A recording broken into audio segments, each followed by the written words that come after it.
മറ്റു വാർത്തകളിലേക്ക്. അർജന്റീന മത്സരത്തിന്റെ പേര് സ്വകാര്യ സ്പോൺസർക്ക് കൈമാറിയ കലൂർ സ്റ്റേഡിയം GCDAയെ തിരിച്ചേൽപ്പിച്ചു.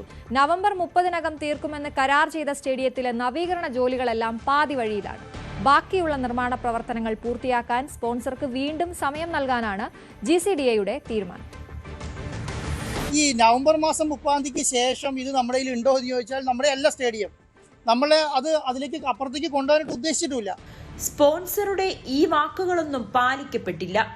അർജന്റീന ടീം വരില്ലെന്ന് വ്യക്തമായതോടെ നവീകരണ ജോലികൾ സാവധാനത്തിലാക്കി സ്റ്റേഡിയം കൈയൊഴിയാനാണ് സ്പോൺസർ ശ്രമിച്ചത്. ബലത്തിൽ മത്സരങ്ങൾക്കൊന്നും ഉപയോഗിക്കാനാകാത്ത സ്ഥിതിയിലാണ് സ്റ്റേഡിയം. ചുറ്റുമതിൽ, പാർക്കിംഗ് ഏരിയ, കവാടം, കാന, സ്റ്റേഡിയത്തിനകത്തെ ടണൽ, പെയിന്റിംഗ് തുടങ്ങിയവയെല്ലാം പൂർത്തിയാകാതെ കിടക്കുന്നു.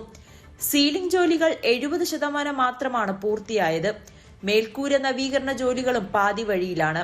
സ്റ്റേഡിയത്തിന്റെ നിലവിലെ സാഹചര്യം GCDA എഞ്ചിനീയറിംഗ് വിഭാഗം വിശദമായി പരിശോധന നടത്തും.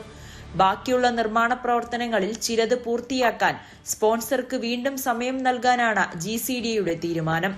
ചില നിർമ്മാണ പ്രവർത്തനങ്ങൾ GCDA തന്നെ നടത്തും.